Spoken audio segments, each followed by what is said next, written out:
Mesdames et messieurs, fidèles de Mag Bazar, surtout les amis de la DRTV, la chaîne du bassin du Congo, en tout cas, je vous remercie infiniment de votre fidélité à votre chaîne de prédilection, une chaîne qui vous donne l'information au-delà du factuel. C'est du bazar, comme j'aime dire. Le bazar, c'est pour aller toucher tous les problèmes qui minent notre société. À quelques jours donc de la présidentielle au Congo-Brazzaville, comme vous le constatez, le monde syndical ne manque pas de problème. Par tradition, il faut dire que le syndicalisme consiste à lutter pour les intérêts plutôt des citoyens qui œuvrent dans tel ou tel domaine. Et vous n'êtes pas sans savoir que depuis quelques temps d'ailleurs, Monsieur Uriel Franck Okua était élevé au grade ou bien au niveau d'une grande responsabilité. Il a été nommé président du groupement des syndicats des transporteurs terrestres. Et lorsqu'on est congolais, vous savez bien ce que ça vaut. Et lorsqu'on vit dans la zone CEMAC, vous savez ce qu'il y a comme problème. Et surtout lorsqu'on vit les grandes villes. Donc, au regard de leur feuille de route, au regard de leur carnet d'adresse, tout ce que vous savez, surtout de leur demande, puisqu'on est habitué à travailler avec ces gens, nous avons pensé aujourd'hui visiter ce président qui a une lourde charge aujourd'hui. Une lourde charge de conduire donc la destinée donc, de ce secteur. Il faut rappeler en passant que Uriel Franck est d'abord, il est président de la Fédération des transporteurs du Congrès des chefs d'entreprise du Congo. Alors, il est en même temps une entreprise que vous connaissez bien. Il est le PDG de Saint-Denis Voyage. Donc, triplement, je vais vous le faire découvrir. Alors, bonjour, monsieur Franck, le PDG Franck, comme on aime le dire. Bonjour, monsieur Okilas, monsieur le journaliste. Alors, vous êtes accompagné d'un collaborateur qui n'est pas étranger à Mag Bazar, puisque nous travaillons dans ce milieu des syndicalistes.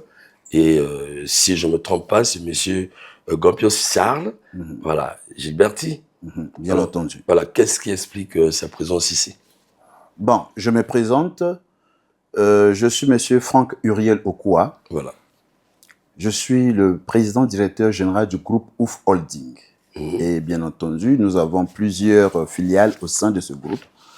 Et parmi tant d'autres de nos filiales, nous avons Saint-Denis Voyage. Nous avons eu l'insigne honneur de lancer le premier voyage en inter-État. Le premier voyage qui a eu lieu le 5 juin 2023.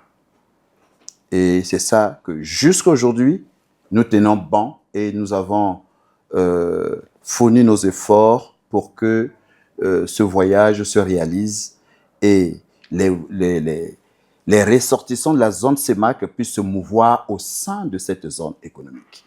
Et je me permets de passer la parole à mon camarade ici présent pour se présenter. Oui, bonjour monsieur. Qui êtes-vous, monsieur le syndicaliste? Je suis monsieur Gampios Sarr Gilberti, membre du groupement de transporteurs terrestres, président du patronat national de l'Union des employés de transport en commun. Ah, d'accord. Alors, président de votre groupement, permettez-moi, souvent je vous appellerai comme ça. Dans votre groupement, vous faites quoi réellement? Parce que vous avez présenté d'une manière large le groupement qui est le vôtre, parce que les Congolais vous connaissent juste sur le plan de transport. Que faites-vous dans tout ce groupement, par exemple? D'abord, d'emblée, il est important de souligner que lorsque plusieurs syndicats s'unissent, c'est pour des causes bien déterminées.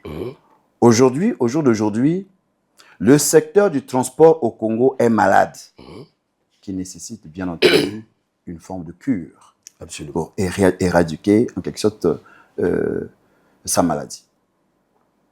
Voilà. Donc nous, au sein de notre groupement, le groupement des syndicats des transporteurs terrestres, nous convergeons en quelque sorte nos efforts afin d'aller vers le pouvoir public pour voir comment est-ce qu'il faut assainir ce secteur qui est aujourd'hui, tel que je venais de le dire, malade. Malade, oui. Aujourd'hui, nous avons la ZLECAf, une zone de libre-échange qui avance à pas de géant. On n'a que 3 ans. Mais le Congo, dont jadis on disait le Congo est un pays de transit, est-ce que notre pays, le Congo, a perdu cette lettre de noblesse ou encore cette vocation d'être un pays de transit? Non. C'est parce que, simplement, les infrastructures de transport et le secteur en lui-même est malade. Nous allons pénétrer là-dessus. Là, vous touchez déjà, je sens la fougue du syndicaliste déjà, et de quelqu'un qui a exercé, qui a tâté le terrain du transport. Et qu'est-ce qui vous a poussé à oser faire du transport au niveau continental? C'est pas donné, hein? Merci, monsieur le journaliste, pour la question.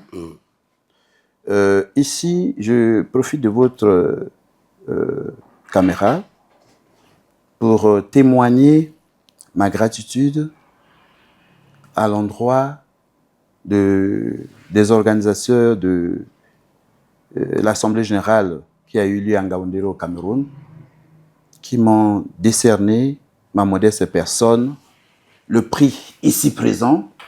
Nous avons un trophée. C'est le résultat d'un travail bien accompli. Et je rends d'abord grâce à Dieu, le Créateur, et puis je me permets de dédier ce trophée, premièrement, aux autorités congolaises et camerounaises. Naturellement, le chef de l'État, le président Denis Sassou Nguesso et le chef de l'État camerounais.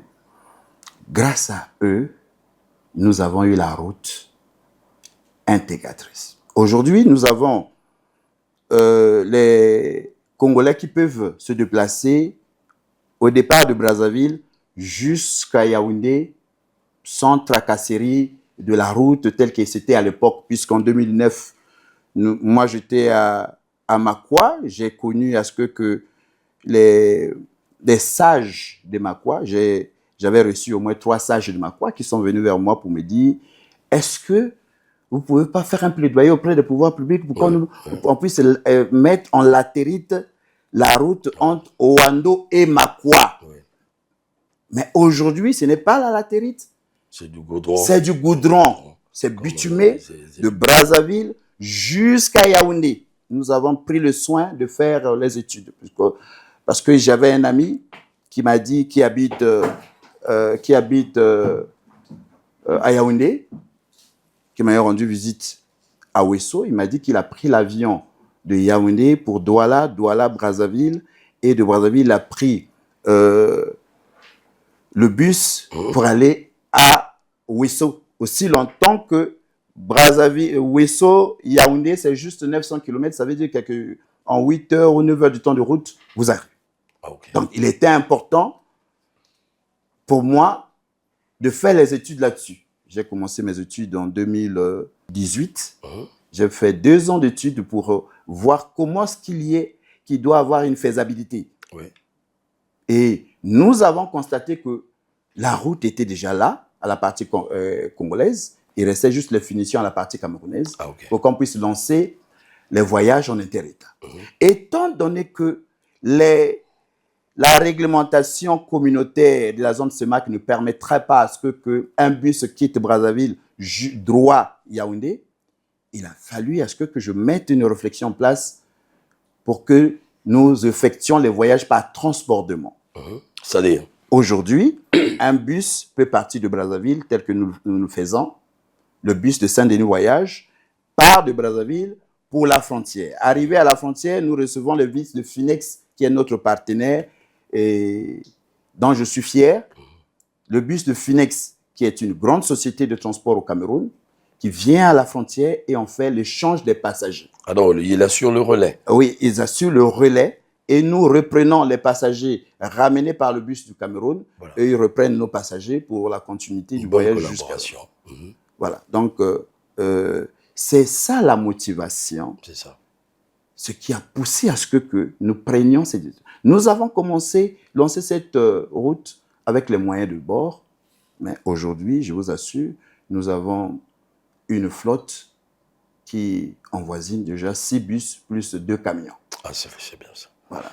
Merci beaucoup. Félicitations à vous. Merci, monsieur le journaliste. En tout cas, bon, alors, vous avez cette charge de ce grand syndicat aujourd'hui, le transport terrestre, ce qui n'est pas facile. Quand je vois la superficie du pays et quand je vois le retard un peu du Congo dans ce domaine, comme vous venez de le dire, alors vous êtes ceux-là du privé qui avaient pris le courage de vous lancer dans ce domaine, faciliter les Congolais de voyager partout donc. Alors, vous avez été élevé à ce niveau, vous prenez les charges des autres. Donc, vous avez, comme qui dirait, l'arme pour aller en bataille vis-à-vis des pouvoirs publics, pour la résolution des difficultés de tous ces transporteurs, peut-être également les passagers. Alors, quand vous avez eu en main le cahier de charge, est-ce que vous n'avez pas eu peur? Ça vous ne les a pas stressé, sachant que, étant donné que vous-même vous êtes transporteur, quelle est l'impression que vous avez eue pour la première fois lorsque on vous a donné ces charges? D'emblée, je dis déjà merci à mes camarades, les autres présidents des autres syndicats qui sont avec nous. Aujourd'hui, c'est vrai, la charge est très lourde. Ouais. Pourquoi? Parce que nous avons pour la plupart des techniciens qui sont sur le terrain au niveau des organes publics. Ce ne sont que les politiques. Ouais. Et nous, tous ici au Congo, nous connaissons qui est un homme politique. Oui. On connaît bien le politique, oui. Aujourd'hui, nous vivons au quotidien ce que j'ai vu sur la page du cahier de charge. Nous vivons, nous qui sommes les transporteurs, nous vivons au quotidien. Je vous assure, vous allez voir que nous avons un problème des routes. Oui. Nous avons un problème des péages, des passages au péage. Oui. Nous avons un problème de passage de bac, bac sur la rivière la Songa, entre Ouesso et Pokola, pour traverser, c'est un grand problème. Absolument. Nous avons plusieurs autres problèmes, les tracasseries policières dans les villes respectivement de Brazzaville et de Pointe-Noire. Nous avons également des problèmes, des tracasseries policières sur la route, les corridors Brazzaville-Yaoundé. Vous allez voir que tous ces problèmes, nous allons rencontrer les pouvoirs publics pour voir comment est-ce qu'il faut, tant soit peu, apporter les solutions adéquates pour ces différents problèmes. Alors, ces problèmes ne datent pas d'aujourd'hui. Et lorsque vous circulez sur les artères même des villes, vous avez les mêmes problèmes. Tracasserie policière, par exemple. Le policier, il incarne l'État. Nous avons vu des transporteurs, des produits, des industries parfois étrangères ici se plaindre. Alors, allons pas à pas. Comment allez-vous aborder ces questions? Par exemple, au niveau des frontières, commençons par là. Le rançonnage au niveau des frontières. Comment allez-vous résoudre ce problème dès lors que ces problèmes sont devenus une manière de faire? Pour la douane, pour la police, ainsi de suite. Comment?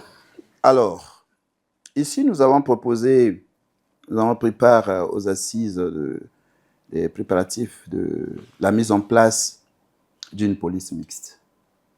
Ça veut dire que nous avons constaté nous-mêmes que les pouvoirs publics tardent à la mise en œuvre de cette police mixte aussi longtemps que cette police mixte est une recommandation de la zone CEMAC.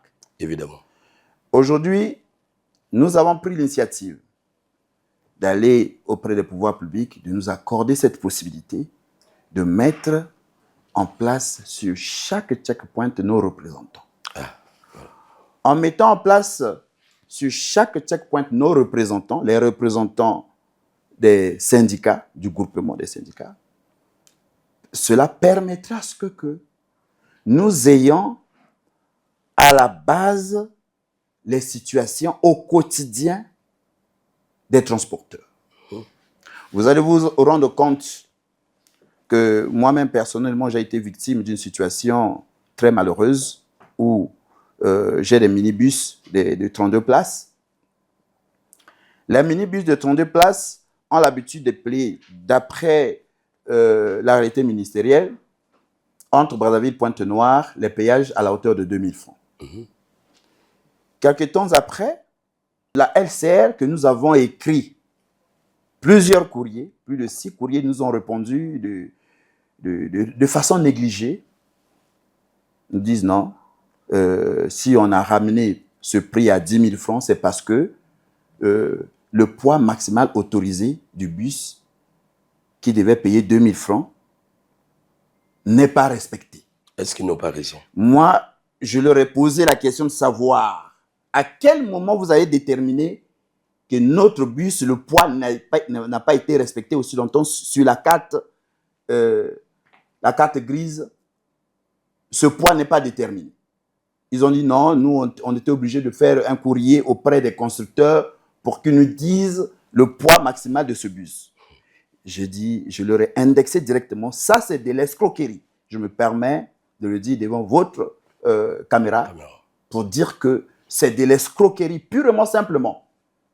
Et nous allons mener ce combat-là pour que le prix du passage au péage soit revu à la baisse tel que a été déterminé, décidé par le Premier ministre, même si ce n'était pas mentionné dans l'arrêté 385, mais néanmoins, ça a été bien ficelé que le prix du péage, du passage du péage, devait être revu à la baisse. Mais est-ce que... Aujourd'hui, monsieur le journaliste, avec tout le respect,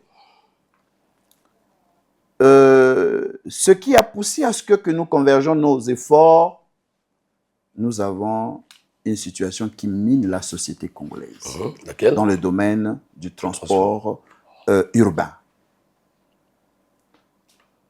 Il y a 2 ans de cela, le gouvernement a pris l'initiative de faire en sorte qu'il n'y ait plus les charges supplémentaires sur les charges que subissent déjà les transporteurs. Lorsqu'il y a eu l'augmentation du prix du carburant, j'en venais d'ailleurs. Voilà. Vous allez comprendre une chose. En 1980, il y a eu augmentation. En 1979, nous avons payé les prix de transport ici à 50 francs. 50 francs. Et c'était les grosses pièces de 50 que nous payions, le bus à 50 francs. Et le taxi était à 250. En 1980, le prix a été augmenté à 500.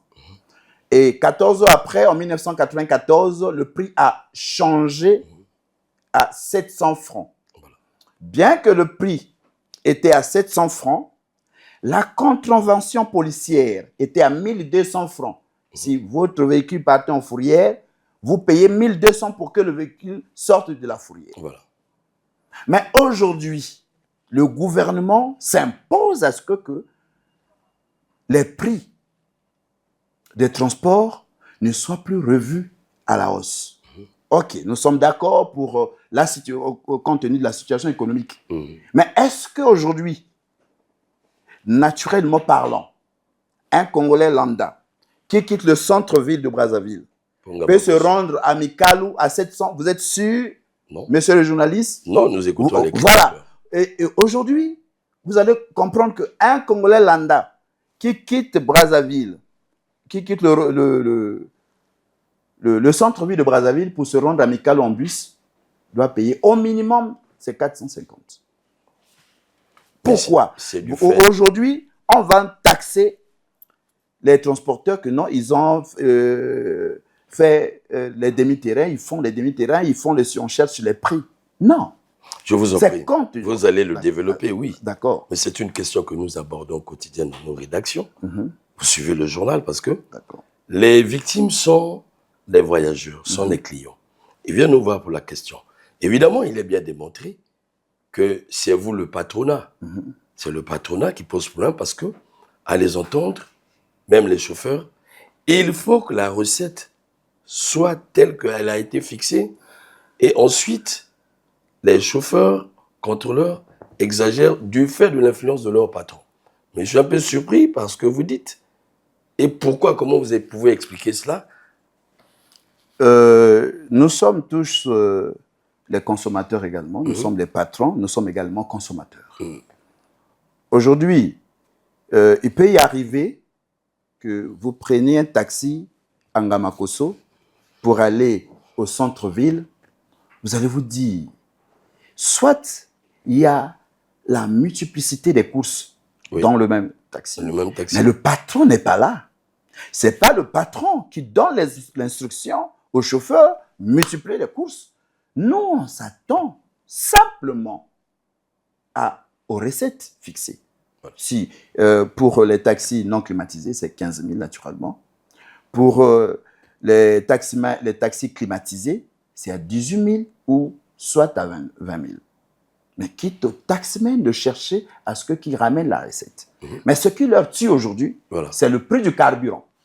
Ah bon? Le prix du carburant. Et il y a eu un moment où l'État prenait cette charge sur lui. Et aujourd'hui, là, l'État dit non, c'est un peu en trop. Nous, les transporteurs, nous devions prendre cette charge sur nous. Vous allez voir qu'ils sont nombreux, les transporteurs qui ont mis la clé sur la porte. Ouais. Pourquoi? Compte tenu des différentes taxes et bien d'autres charges qu'il fallait supporter. Voyez? Mais l'État qui est appelé, c'est d'abord l'obligation de l'État de faire transporter les concitoyens. Évidemment, évidemment, comme ça se passe ailleurs. Comme ça se passe sous d'autres cieux. Oui. Mais les transporteurs qui le font devaient en réalité être accompagnés par l'État. Oui. Mais malheureusement, ce n'est pas ce que nous vivons au quotidien. Vous voyez? Malgré toutes les mesures qui ont été prises par le gouvernement, par le Premier ministre, sur l'arrêté 385, et la plupart de ces mesures sont bafouées aujourd'hui. Donc, nous allons revenir sur une même table avec le gouvernement, voir comment est-ce qu'il faut implémenter d'abord les premières mesures et voir comment est-ce qu'il faut aller sur un nouveau cahier de charge avec le gouvernement. Merci beaucoup. En tout cas, chers téléspectateurs, le débat est purement technique. C'est en passant une réponse à vos problèmes, parce que je l'ai rappelé ici, il s'agit du syndicat, en tout cas, des transports terrestres. Les gros bayous que vous voyez aller un peu partout, mais dont les questions de transport n'échappent pas telles qu'il le développe ici. C'est l'occasion pour Marc Bazar de le creuser, de vous apporter des solutions ou des réponses. Vous voyez bien qu'au centre, il y a l'État. Oui, il est démontré, parce que pour ceux qui ne voyagent pas, et quand vous êtes par exemple dans la ville de Paris, vous voyez la place de l'État. Vous voyez l'accompagnement. Aux États-Unis, vous voyez l'accompagnement. Mais ici, quand on écoute le discours politique, on a l'impression que le privé est abandonné à lui-même. Cependant, c'est le même politique qui appelle encore le privé à pouvoir accompagner l'État et à pouvoir développer ce secteur. Quelle est la part de l'État? Parce qu'en revanche, c'est le citoyen qui paye. C'est le citoyen qui paye le prix, parce que PDG, tel que vous venez de le dire, quand quelqu'un quitte Ngamakoso fonctionnaire pour la ville, combien de bus doit-il prendre et pour arriver? Et il a quel salaire? Quel est le coût de son salaire? En 30 jours, combien va-t-il gagner? Est-ce le patron, le chauffeur du véhicule qui va perdre, ou ces messieurs? Au centre, c'est l'État. Nous vivons un État. Donc, c'est un secteur qui pose problème. C'est pourquoi nous venons toujours pour toucher du doigt leur combat, qui est salvateur et aux Congolais et à l'État lui-même. Donc, ça demande franchement un partenariat vrai. J'ai été très touché par la question des péages. Nul ne peut voyager au Congo. Vous avez la route de Pointe-Nord, vous connaissez le nombre de péages. Et les gens crient à propos. Et à l'époque, Dangote, permettez-moi, je cite ce nom parce que c'est un monsieur qui pratique la route. Il a failli partir de ce pays du fait des coûts élevés des péages. Et même les petits taximens en parlent. Alors, est-ce que, présent à ce niveau-là, vous avez en tant que syndicat la capacité d'emmener le gouvernement à fléchir, à revoir cela à la baisse, parce que vous-même vous perdez aussi?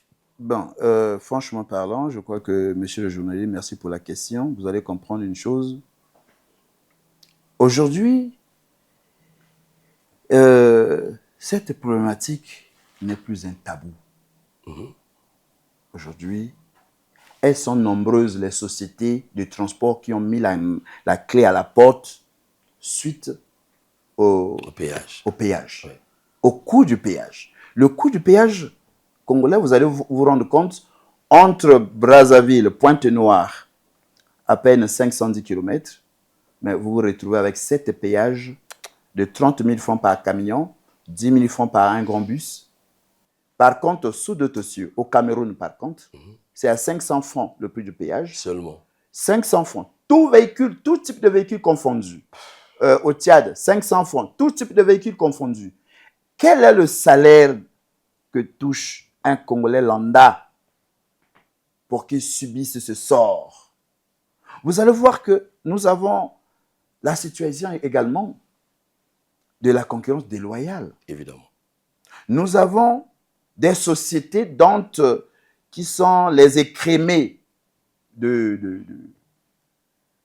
hommes politiques. Évidemment. Ça, il faut qu'on le dise. Ils sont pour la plupart partenaires. Ils sont des partenaires, oui. Et ipso facto, ils font le transport pour compte propre. Et c'est ce qui fragilise également notre activité étant transporteur. Pour ceux qui nous suivent, pour compte propre, qu'est-ce que vous voulez dire par là? Ça veut dire quoi? Une unité de production qui fabrique, tel que Dangote que vous venez de citer. Et les brasseries, par exemple. Et Dangote achète ses propres véhicules pour faire le transport de ses produits. Oui. C'est strictement prohibé par la loi. Ah bon? Effectivement, c'est prohibé par la loi. On appelle ça concurrence déloyale dans le secteur du transport. Donc, pour nous, les transporteurs, nous souhaitons d'ailleurs qu'il y ait les états généraux. D'ici là, nous allons monter notre dossier conforme que nous allons déposer auprès de Madame la ministre en charge du transport pour qu'on essaie un peu de regarder comment mettre sur pied les états généraux du transport routier au Congo. D'abord pour le transport routier au Congo. Et nous allons, bien entendu, voir comment ce qu'il faut faire parce que à l'allure où vont les choses, on ne pourra pas continuer avec ces péages. La seule possibilité, les patrons des transporteurs ne grèvent pas. Et ils déposent simplement leurs véhicules dans les parkings. Point.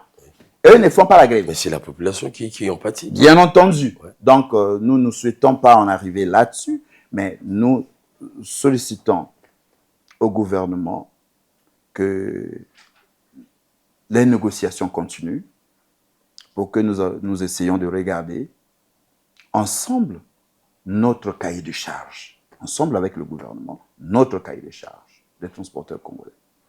Alors, dans ce cadre, chers téléspectateurs, en tout cas, il faut rappeler cela que on peut s'interroger tous.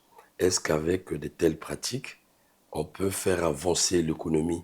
Dans ce sens, est-ce que le Congo, les caisses de l'État peuvent s'enrichir en tout cas avec ces pratiques? Parce que j'ai fait ça de vous demander, Président, parce que lorsque l'étranger nous visite ici, je prends les cas d'Eto, lorsqu'il nous visite, il sature nos marchés, il utilise nos routes. C'est vrai qu'ils payent. Mais dès lors que le coût des péages sont revus à la baisse chez eux, ils gagnent. Mais lorsque c'est les Congolais qui vont ailleurs, il est d'abord rançonné sérieusement ici, ils sont bas, et le revenu est encore rançonné, et parfois le produit, déjà, est-ce que nous influençons, nos commerçants influencent là où vous allez là-bas? Je ne pense pas. Alors, mais c'est des questions, en tout cas, adressées plus au pouvoir public. C'est des questions qui doivent être examinées. Vous venez de parler des états généraux, mais nous en savons aussi quelque chose. Les états généraux, chez nous, c'est généralement, ça se bâcle aussi comme ça, alors que là, nous posons un problème essentiel. Nous le disons clairement, le gouvernement a tenu à encourager, à accompagner les états généraux de l'enseignement ici. Qu'est-ce que ça a donné? Et les problèmes de l'enseignement sont restés. Mais si vous êtes comme pris au piège par les politiques, bon, on va organiser, appeler les autres, les états généraux, et ça ne donne pas ce que ça devait donner. Est-ce que vous ne trouvez pas que ça vous fera problème et préjudice? Parce que c'est facile, hein? On peut vous inviter comme ça, bon, état généraux, oui, le gouvernement est là, on fait juste pour éponger la chose. Ouais. Mais les problèmes restent les mêmes. Voilà, qu'est-ce que faire en ce moment-là? Parce que c'est possible au Congo. Oui, bien entendu, monsieur le journaliste, vous avez touché là une situation, un cas pratique, effectivement, mais c'est nous qui sommes sur le terrain. Nous voyons ce qui se passe chez les autres, tel que je vous ai parlé tantôt de l'invitation du GTTC camerounais. Nous sortons de là, nous avons vu comment est-ce que les autres ont bâti des stratégies. Nous allons continuer à travailler de fond en comble. On ne va pas baisser les bras, puisque nous sommes appelés à travailler pour le bien-être de la population d'abord, et secondo, pour nos propres intérêts.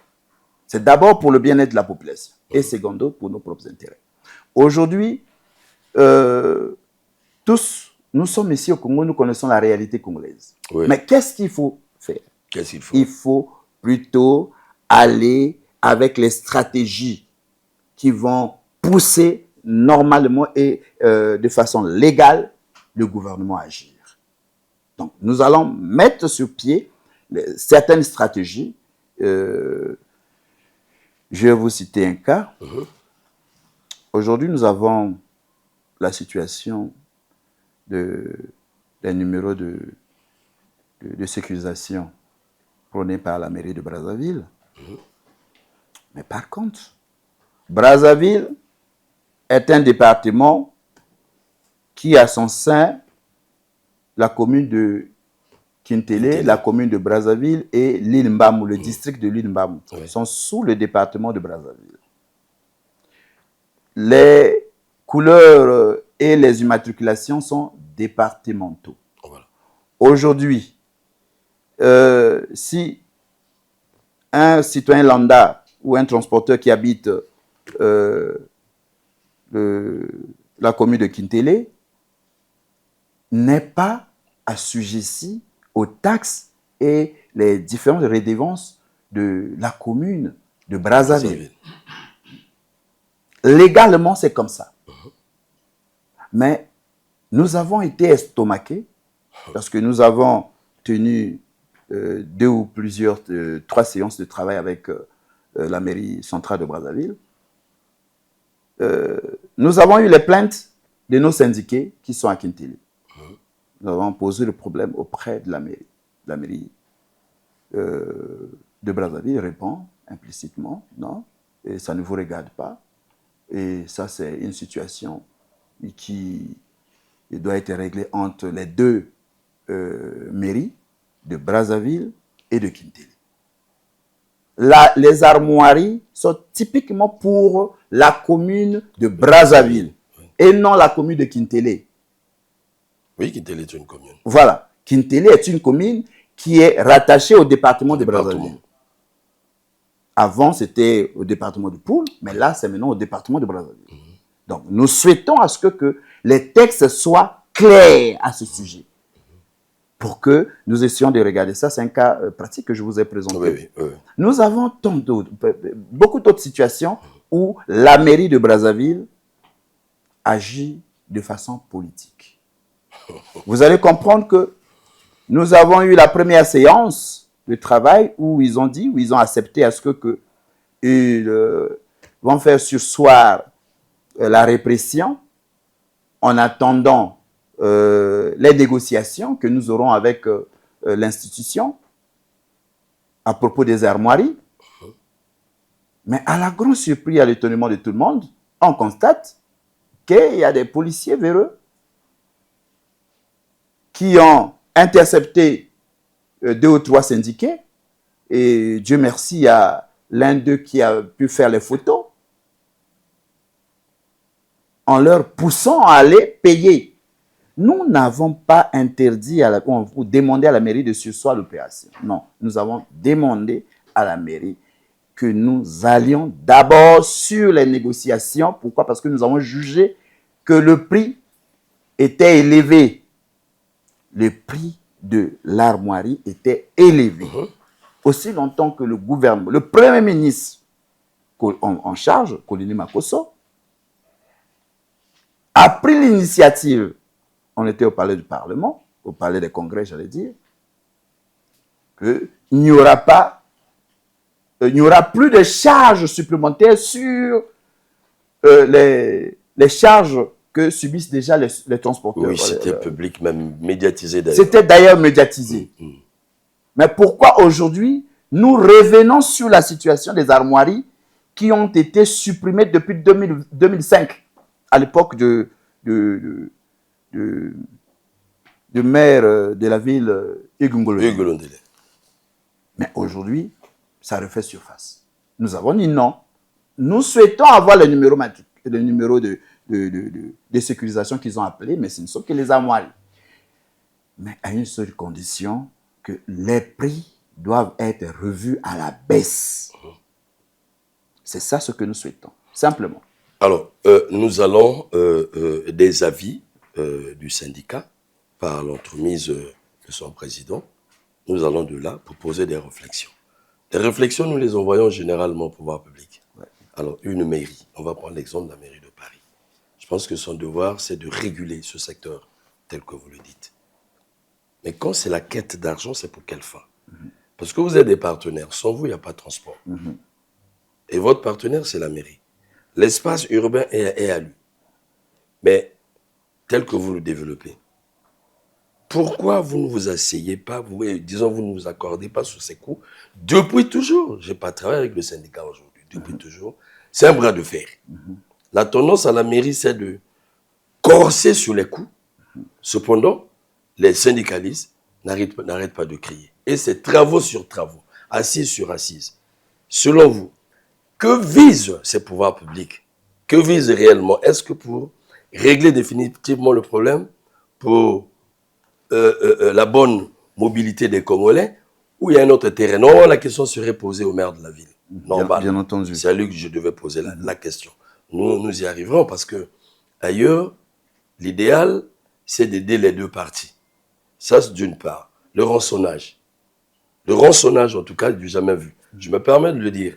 Comment une entité étatique ou bien un agent de l'État, qu'il soit de la mairie, de la police, de la gendarmerie, qui incarne l'État parfois en tenue là où il est, peut oser, de par lui-même, rançonner, ainsi de suite, que ce soit dans les villes, que ce soit sur les routes nationales.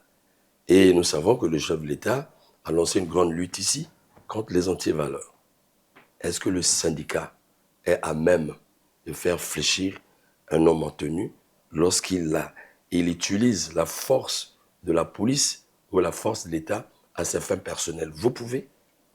C'est la mission à laquelle nous allons être appelés. Nous sommes appelés, bien entendu, pour toutes ces questions bien déterminées. Aujourd'hui, je vous l'ai dit d'emblée, nous avons programmé une assemblée générale le 26 février qui se tiendra à l'hôtel Saphir. Nous allons regrouper tous les transporteurs, les patrons transporteurs, et nous allons analyser les mécanismes pour contrer tout ce que vous dites. Vous allez comprendre que ici, ce n'est pas simplement pour sauver notre secteur, qui est le secteur du transport routier, mais également la population, surtout, évidemment, tel que je vous l'ai évoqué. Aujourd'hui, notre population subit de plein fouet. Évidemment. Lorsque la nature n'aime pas le vide, lorsqu'il y a des vides juridiques par-ci, par-là, lorsqu'il n'y a pas une forme de réglementation, je peux me permettre de dire, lorsque le gouvernement se dit, au Congo, le taxi coûte 700 francs toujours, est-ce qu'un Congolais lambda peut croire à ce gouvernement? Jamais. Donc, d'où je me permets de dire qu'il y a certaines personnalités qui ne rendent pas service au chef de l'État. Évidemment, ça se dit par tous les Voilà. Pourquoi? Parce qu'aujourd'hui, aucun Congolais de Brazzaville ou de Pointe-Noire peut se déplacer avec 700 francs. Aucun. Et parce qu'il y a la spéculation. Même eux-mêmes, les policiers ou encore les juristes ou encore les administrateurs ici au Congo, personne ne peut prévoir là que je descends là pour prendre un taxi d'un point A à un point B, que je veux payer 700 francs. C'est impossible. Au cas où le taximan m'impose 1000 francs, je l'emmène en fourrière. Personne ne peut le faire. Personne. Mais pourquoi est-ce on n'arrive pas d'abord, premièrement, à homologuer ces prix-là qui sont déjà pratiqués.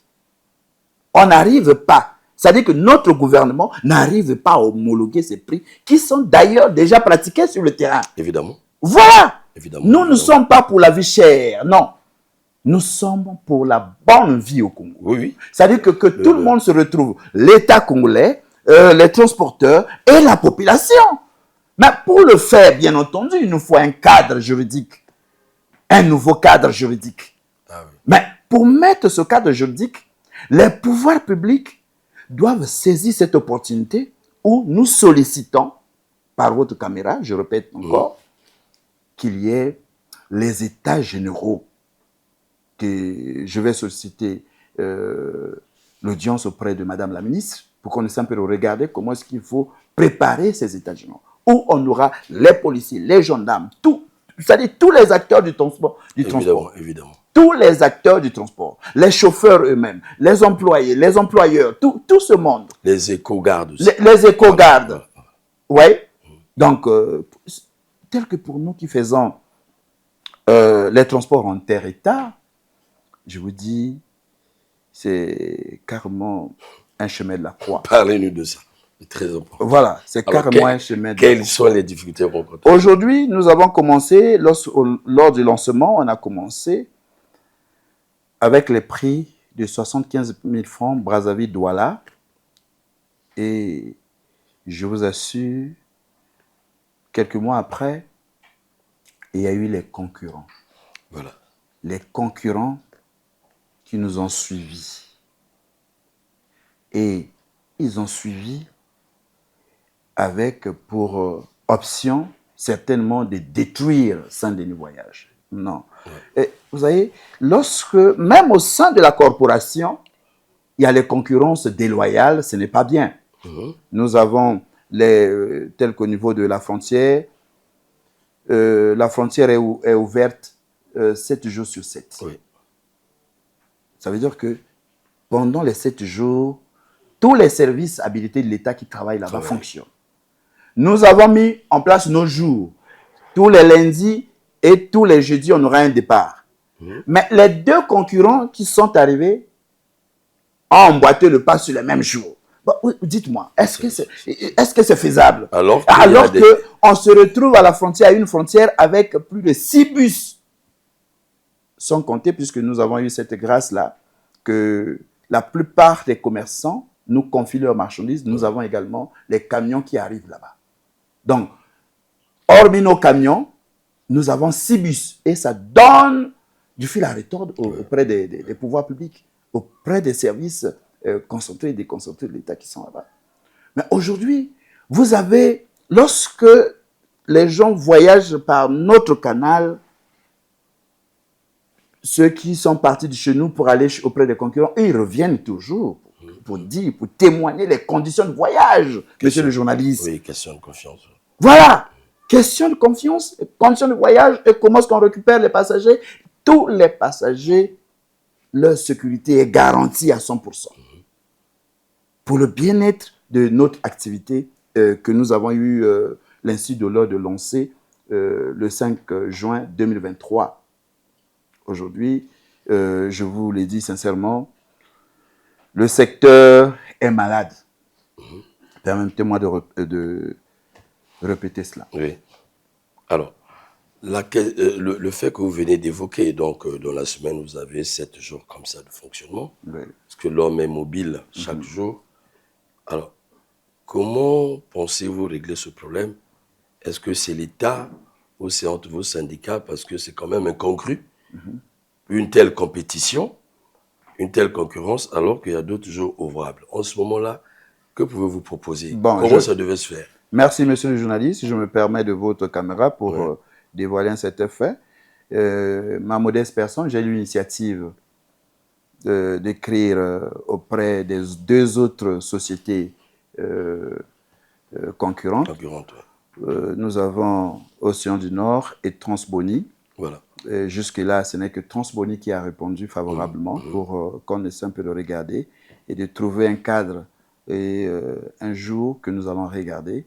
Et on a écrit depuis le 15 février certainement Océan du Nord également va nous répondre pour qu'on essaie un peu de regarder comment est-ce que, entre nous, transporteurs, nous trouvons intérêt d'entente. Il faut bien. Voilà. Donc, cette question sera réglée. Mais nous souhaitons beaucoup plus faire face au pouvoir public. Oui, les pouvoirs publics vivent dans un État. Voilà, chers téléspectateurs, des questions qui nous échappent tous, surtout les pouvoirs publics, des questions techniques auxquelles sont confrontés ces transporteurs. Alors, Président, revenons sur votre cahier de charge. Est-ce que vous avez des problèmes au-delà de ce que nous avons abordé et que vous pensez être réglés? Parce que vous avez dit en temps qu'il y a trop de problèmes. Une fois que l'occasion vous est donnée d'être en face de l'État, quelles sont les priorités? Effectivement, monsieur le journaliste, merci pour la question. Aujourd'hui, même si on peut rassembler tous nos syndiqués ici, vous ne pourrez pas contenir les problèmes. Il y en a trop. On a plein de problèmes. Mais ce que nous souhaitons, c'est que, premièrement, que les pouvoirs publics, le gouvernement ou la mairie, avant de prendre une décision, ça doit être une décision concertante. Ah ouais. On doit appeler... Après une concertation. Voilà, on doit appeler, nous, la société civile, pour que l'on s'asseye sur une table et voir comment ce qu'il faut faire pour la question bien déterminée. Ouais.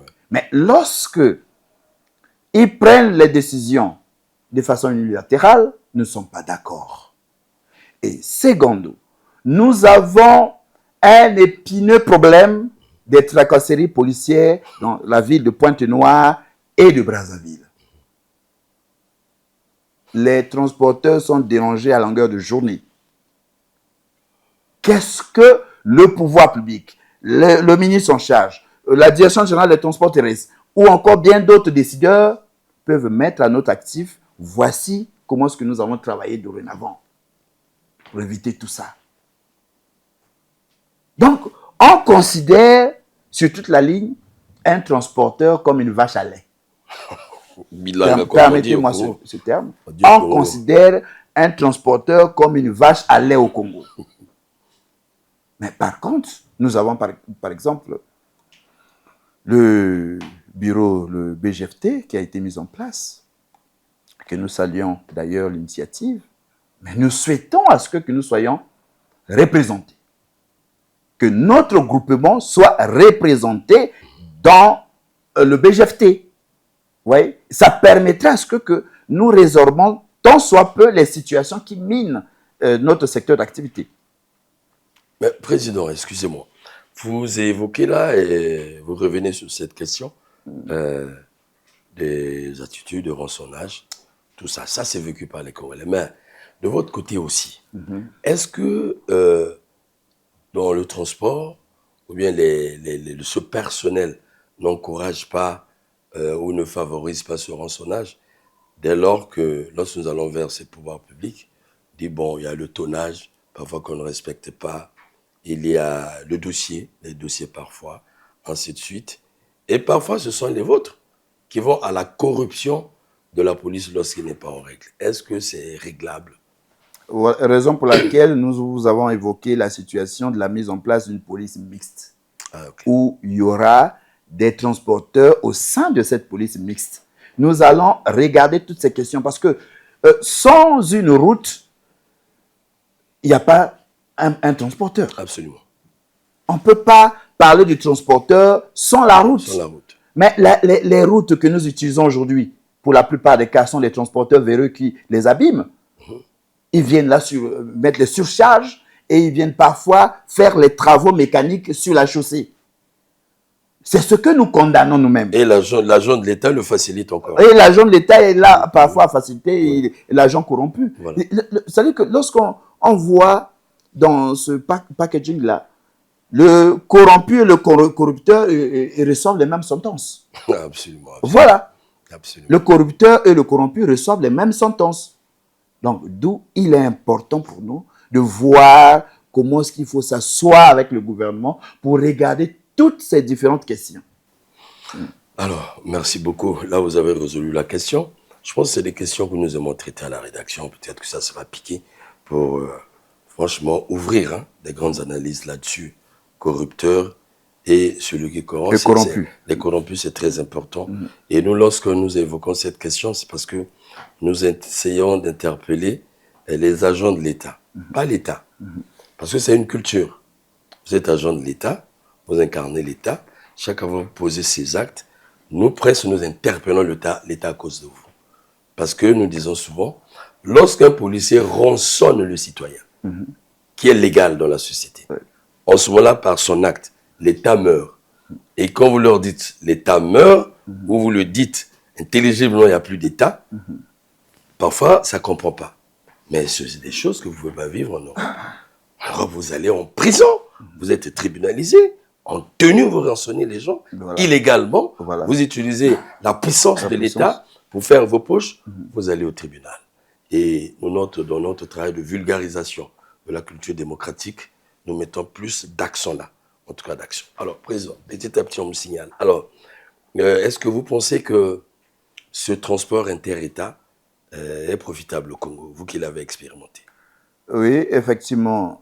Aujourd'hui, nous avons, monsieur le journaliste, nous avons des Congolais de la RDC qui se rendent au Cameroun via nos moyens. Ah bon?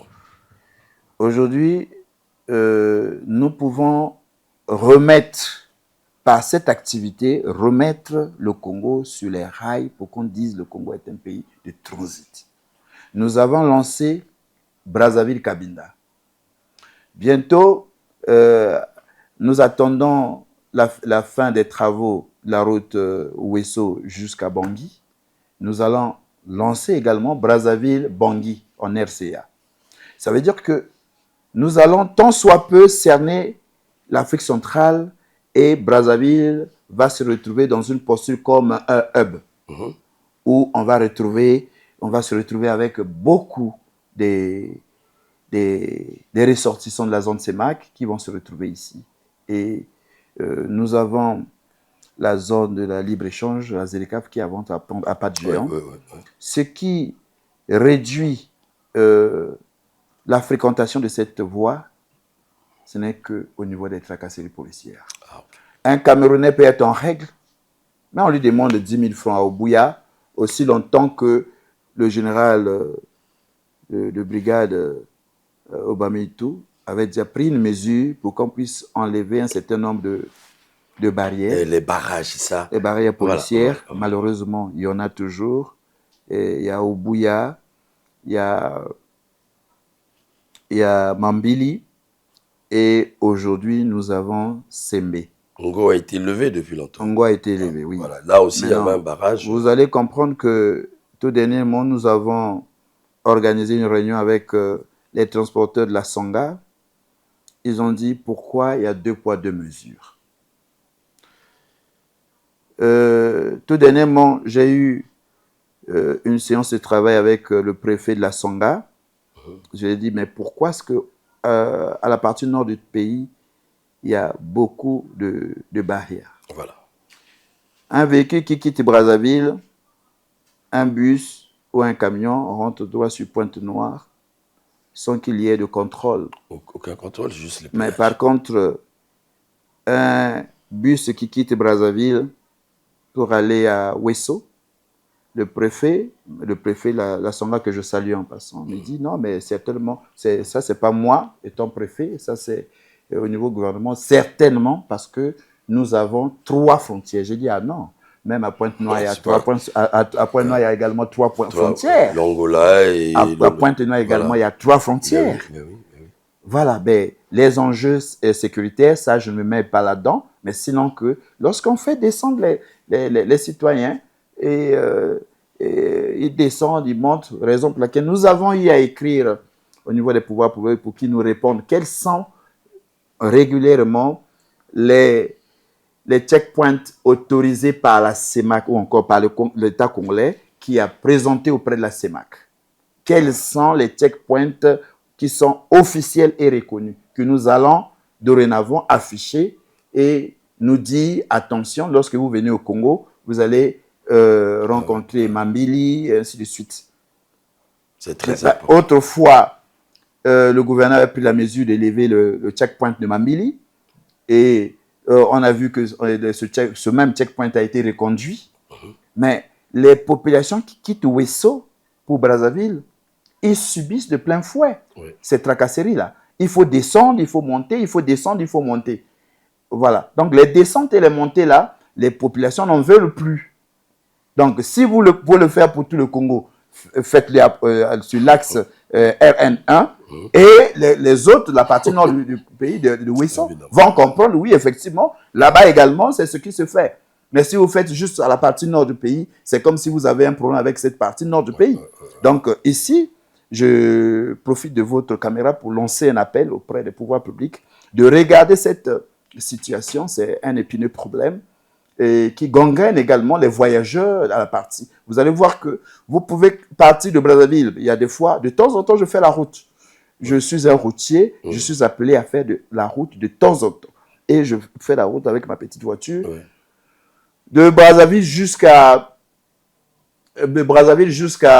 Pointe-Noire, parfois pas de contrôle, de la gendarmerie. Non, vous n'en avez pas. Mais on fait la route. À la partie nord, vous avez le checkpoint de Makwa, la gendarmerie de Makwa. Vous avez la gendarmerie de Keta, à l'entrée de Ouesso. Keta, ouais. Ils doivent vous contrôler obligatoire. C'est comme si vous êtes, ce département est en situation de guerre, voilà. Comme en RDC, l'Est de la RDC. Ouais. Non. La Songa et la Likwala ne sont pas en guerre. Donc ici, je reprécise que nous souhaitons à ce qu'il n'y ait pas une situation sécuritaire de 2 poids 2 mesures. C'est important. Alors, voilà. Chers Congolais, il faut comprendre, c'est une réalité vécue. Même nous rencontrons ces contrôles, c'est la même question que nous nous posons. Vous comprenez pourquoi nous venons vers vous? Parce que vous êtes les spécialistes de la route. Vous tâtez cette expérience chaque jour, évidemment. Quand vous partez de Brazzaville pour Pointe-Noire, vous ne rencontrez que les péages. Mais quand vous êtes dans la partie nord, c'est comme si vous êtes dans un autre pays. C'est comme si les mentalités changent. C'est comme si c'est un autre État qui a une autre manière de faire. Vous avez des péages qui font descendre malades, femmes enceintes, tout ce monde, en montant des sons, au point où même les étrangers, comme le Congo est ouvert maintenant à ces pays que vous visitez, les étrangers font une très mauvaise lecture du pays et nous avons des retours. Chez eux, on ne contrôle pas de la sorte. Parfois, on se pose la question, qu'est-ce qu'on contrôle? Cependant, je me souviens, je sais détenir cette loi, ce décret aux notes du patron de la police aujourd'hui, qui interdit tous les barrages. Et lorsque nous, la presse, nous passons souvent, nous présentons ce document. Par maladresse, ils nous arrêtent parfois sans savoir que c'est la presse. Nous disons ça avec les preuves. On peut mener les enquêtes libres comme ça, on peut franchement les flasher. Et quand vous contrôlez, vous allez vous rendre compte que c'est des réseaux. C'est des réseaux souvent qui échappent à la direction de la police. C'est des réseaux qui échappent.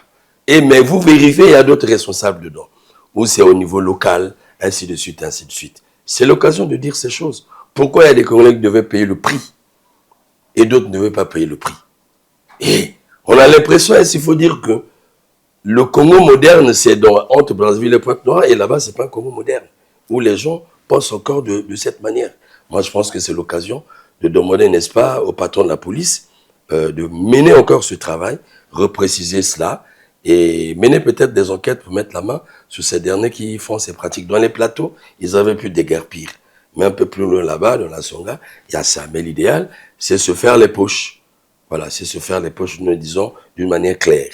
Qui doute, nous on fait la route, on filme, on revient, on montre. Et on va se poser la question, ça va où cet argent? C'est pas dans les caisses de l'État, c'est pas au trésor. Parce que le gouvernement a besoin de l'argent pour répondre aux besoins des Congolais. On ne peut pas accepter qu'il y ait des Congolais qui s'enrichissent comme ça au nom de la puissance de l'État, qui font payer tout à tout le monde. Alors, Monsieur le Président, en tout cas, nous allons chuter après cet échange. Je pense que si vous avez encore des préoccupations, en tout cas sinon, le mot vous revient. Voilà, le mot vous revient.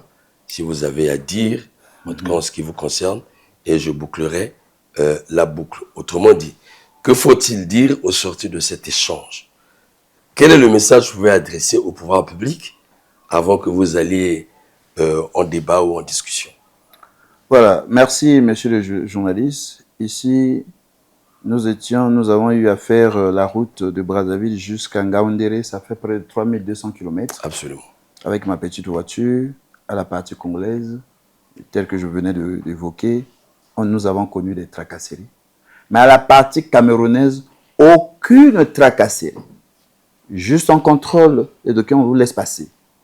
Mais ce que nous souhaitons, nous les transporteurs, je lance encore une fois de plus l'appel, non seulement à la population congolaise, mais aussi au pouvoir public, de regarder les questions liées au transport.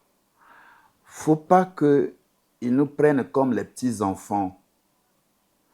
J'ai dit non, nous ne souhaitons plus avoir les syndicats qui sont là derrière les pouvoirs publics pour l'argent. Ouais. Nous ne souhaitons plus aller dans ce sens. Nous sommes en pourparlers avec la mairie, mais à notre grande surprise, nous avons constaté que le samedi 21 février, la mairie de Brazzaville a fait publier un communiqué à l'insu de nos accords qu'ils ont fixé un délai à la date du 28 février, un délai pour les armoiries. Et nous condamnons avec la dernière énergie cette façon de faire. Nous allons d'ailleurs montrer au créneau, nous allons solliciter auprès des membres du gouvernement pour qu'on essaie un peu de regarder cette question. Nous ne sommes pas les bandits, nous sommes les légalistes. Nous allons user et utiliser toutes les voies de recours nécessaires afin de créer un barrage à cette action que nous jugeons illégale, cette façon de faire. Pourquoi? Parce que nous sommes deux parties. Oui. Nous sommes encore en pleine négociation. Mais il ne peut pas passer outre cette négociation pour prendre une décision. Et si cela vient réellement, surtout en cette période électorale, nous ne souhaitons pas créer des mouvements dans la ville. Non, nous sommes les légalistes. Mais nous ne souhaitons pas aussi que les pouvoirs publics passent par devers nous pour venir escroquer. Aujourd'hui, nous avons, en Ngaoundéré, pris l'initiative à ce que devant nos pairs de l'Afrique centrale, parce qu'on était représenté 9 pays, non seulement les États de l'Afrique centrale, mais également de l'Afrique de l'Ouest, en Ngaoundéré. Nous avons pris l'initiative de faire les carnavals dans chaque pays. Oh là là, donc d'ici là, c'est beau ça. Nous allons faire des carnavals qui partiront certainement de Burkina Faso, le Bénin, Cotonou, Nigeria, par-ci par-là. On va sillonner avant l'avènement de la ZELCAF pour regarder toutes les questions et analyser ce que nous pourrions faire.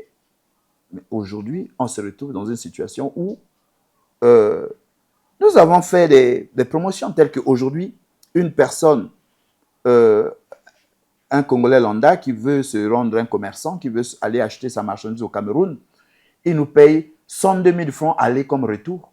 Wow. Aller-retour 102 000 francs. Afin de permettre à ce que les gens puissent se mouvoir au sein de la zone SEMAC. Nous recevons beaucoup de commerçants. C'est simplement à partir de la CENI. À partir de la CENI, vous voyagez. Oui. Ce n'est plus compliqué comme à l'époque. Mais les autres au Cameroun ne compliquent pas. Les policiers camerounais le sont censés que vous montrez votre CENI et votre laissez-passer. Vous passez. On ne vous demande aucun franc blanc. Mais c'est à la partie congolaise, nous sommes les usagers, nous sommes prêts à vous démontrer ce qui se passe sur le terrain. Franchement. Voilà. Tous les voyages, il n'y a que des plaintes des Camerounais. Mais nous souhaitons, de la même façon que nous avons travaillé avec l'ambassadeur du Cameroun au Congo, que je salue en passant, ce monsieur a mouillé son maillot pour que les barrières, la partie camerounaise, soient écartées. Ah, okay. Ce monsieur a mouillé le maillot pour que nous soyons reçus à la partie camerounaise auprès de là-bas, il n'y a pas un ministère de la sécurité, c'est plutôt une direction générale de la sûreté nationale, la DGCN, et on était reçus là-bas, et la DGCN a eu à faire des enquêtes, ils ont constaté que ce que nous avons évoqué étaient les réalités. Ils ont écarté tout ça. Donc, nous souhaitons également travailler aux côtés des pouvoirs publics congolais afin de pousser la ZLECAf et de se préparer pour l'avènement de la ZLECAf. Merci beaucoup. Merci, monsieur le journaliste. Voilà. Ce qui est à retenir au sortir de cet échange, simplement, c'est une grande interrogation, une grosse d'ailleurs, chers téléspectateurs. C'est un témoin de la route, celui qui tâte la chose.